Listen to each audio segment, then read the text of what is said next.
happened today? What do you think just happened today regarding the debate over this funds regarding the... I told one of the staff outside just now as I went to the restroom again. You know what happens when you get to be... Yes, we know about that yesterday.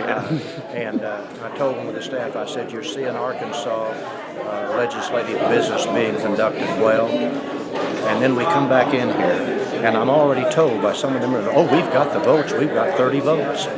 They've whipped the votes, they've got the votes, and that was because calls were made last night to people that weren't here yesterday. And we're doing the same thing today that we did in the special session. The insiders, the one that want these dues, in this case, K Street and the bankers, they just said it, the investment bankers. They're going to tell us, if you don't do this, we're going to do this. And frankly, I'm sick and tired. I owe money to a bank, but I'm sick and tired of a bank running my business. I pay what I owe when it's due, and they're not my partners when they loan me money. That's where I've come from. But the sad thing is that they're going to pass it here in a minute. There's going to be a roll call vote. I'm going to insist on that. Then I want the people of the state of Arkansas to look who voted for this, to take away my vote as a member of this House of Representatives. Represent you, one of 30,000 in my district, 3 million in the state of Arkansas. And what they did, they took this away with this vote here so that the inside group down here could pass this with just one person in the room. That happens. I've seen it happen. It's unfortunate. You talked about that earlier, and then you asked about that, and it took a while for them to admit that, in fact, that could possibly happen. Well, it is. It does happen. And I just think we ought to have healthy debates, and we ought to be up front, and then we need to be accountable to our people. And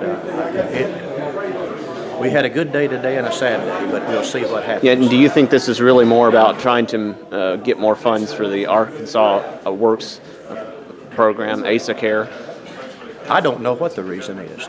That's the problem. But I tell you what, the reason, what I believe is that I represent the people in Northwest Benton County that are in a chicken house today, that are out taking care of their cattle, or working in an office, or teaching school, or whatever they do.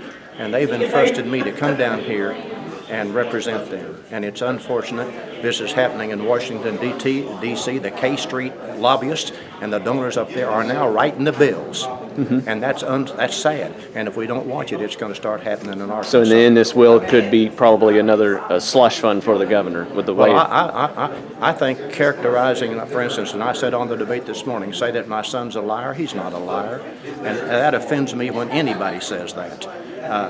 Make mistakes. We all make mistakes. We misspeak. I've certainly done that. Just look on the internet. I you can see that that about me.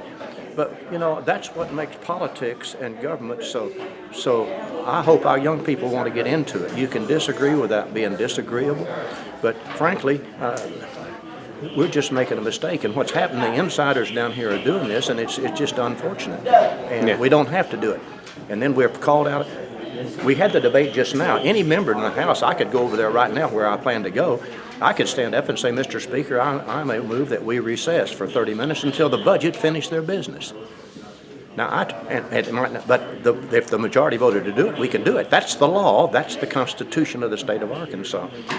I tried yesterday to stand on my floor. I did stand on my feet and was going to object to the second reading of this bill so it would give the people of Arkansas another day or two to look at this, like the Fayetteville finger was a few years ago on a redistricting.